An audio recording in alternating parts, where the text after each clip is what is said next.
Hello, my name is Anais, and here I will show you how to get data from Craft API and put it directly into Power BI. What you will need to do is open your Power BI desktop, go to Get Data, Web, click on Advanced, and here you will need to paste the URL that was written in help.craft documentation. We will start with the working item table. Here is the URL with the workspace ID /items, get all items, limit 50,000. In addition, we will need to add two headers down here. First header is accept with a value of application JSON.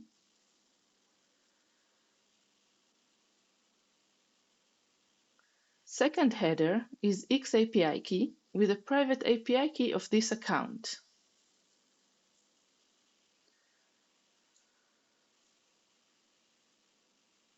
Now click on OK.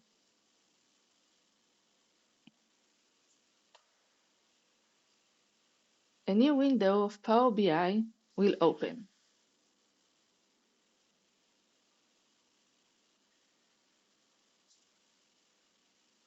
It should look like this. Sometimes the Power BI opens the data we have received from the API. It performs several steps. Sometimes these steps are correct and good for us, but sometimes they are bad. If the Power BI creates these steps for you, you will see them on the list on the right. You should remove them and perform your own steps on the data. Here is what you need to do.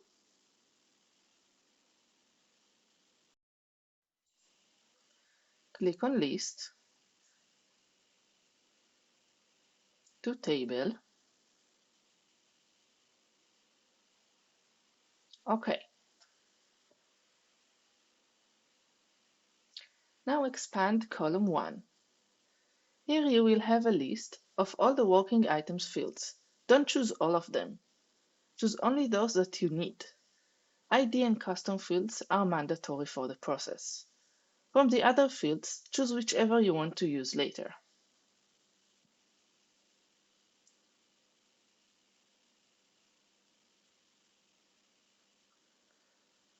Untick the Use Original Column Name as prefix. Click OK.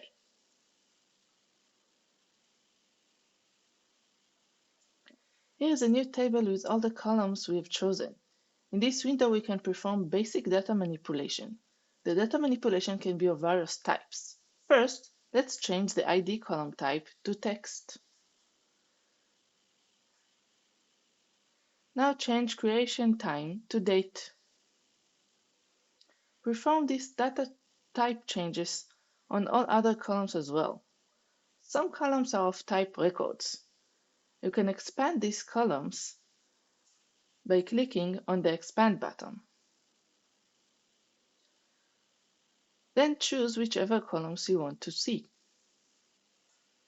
For example, here, for assignee, I want only the team and the user, without the ID.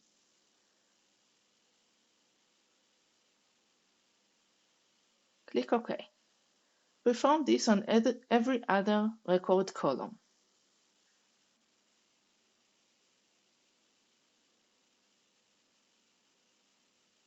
Here on the right, you can see every step you have performed on the data. You can edit these steps by clicking on them. Let's name the change of the table to working items.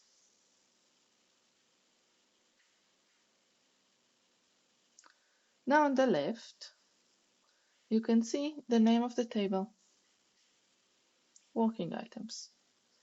Pay attention that on the right side of the table there is a custom field column.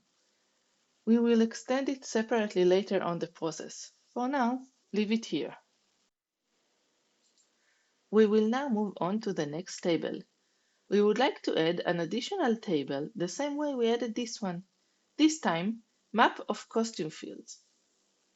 What we will do is adding a new source, web, and exactly like before, the From Web window has opened for us. We click on Advanced, paste the URL of custom fields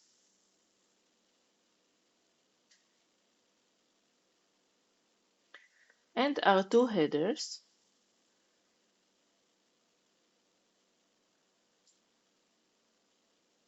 and click on OK. Here we see the new custom field table. It appears right beneath the working item table we just created, and it has 3 columns. Again, let's change the ID column to type text. Replace current. Now we will name the table Map of Custom Fields. There is no other data manipulation actions I would like to do on this table, so let's bring in the third and last table. New source, web, advanced. Paste the terminology URL and the 2 headers.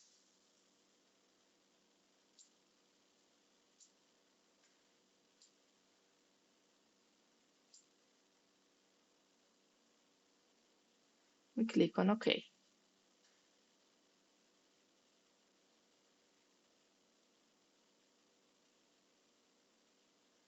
Here you can see the terminology table.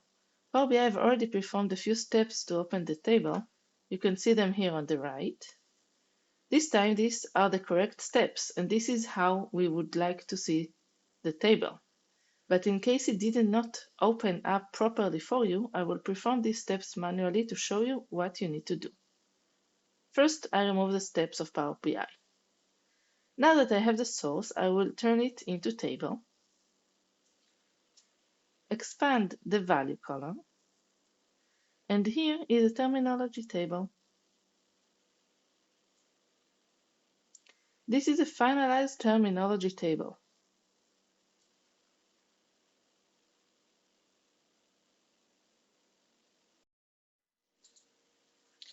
After bringing all 3 tables from our API, let's go back to our working item table. In the working items table, we did not expand the custom field column when we worked on this table last time. So now we will open it into a new table. What we will do is right-click on Working Items, Reference, and here we will get another table which looks exactly the same like Working Items. Let's call it Custom Fields. Here we will need to keep only the ID column and the Custom Field column. Pick both columns with Control, and we want to remove all other columns. Remove columns, remove other columns. What you see here is the item ID. Let's rename it so it will not confuse us later. Item ID. Extract the custom field table, 2 new rows, and extract it again to ID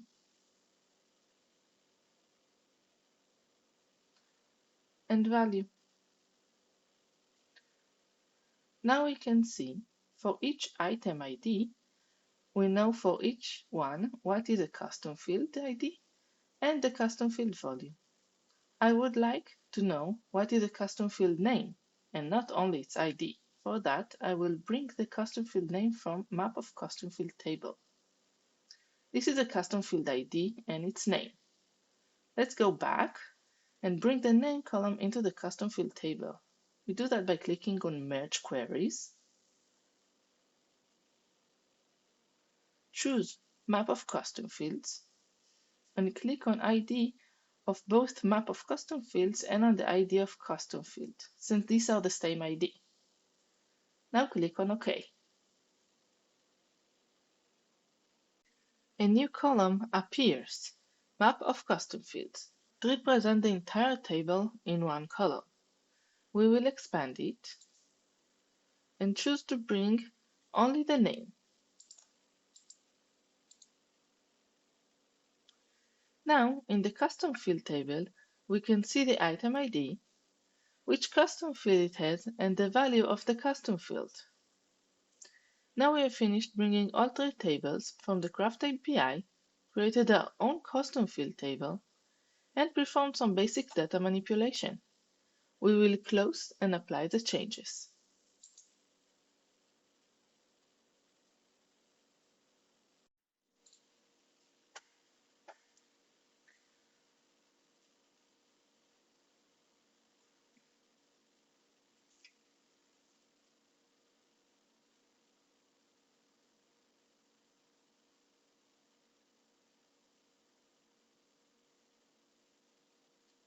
Once the Power BI finished loading the data, we click on Model View. Here we can see the four tables we have created. In this window, we define the relationship between the tables. We will start with the Map of Custom Field table. We brought this table solely for the name of custom field, but later on we added this name already inside the custom field table. So we don't need to see this table any longer. Let's hide it. Clicking on the eye will prevent the table to appearing from the report view and the table view. I'll put it on the side. We don't need this anymore. The relationship we do want to define are between the working items table and the terminology table, and the working items table and the custom field table. Let's drag them aside to put it more comfortably. The relationship we want to define between working items and terminology table is through the item type. Here is the item type, which is the same one as in terminology name. Let's drag one over the other.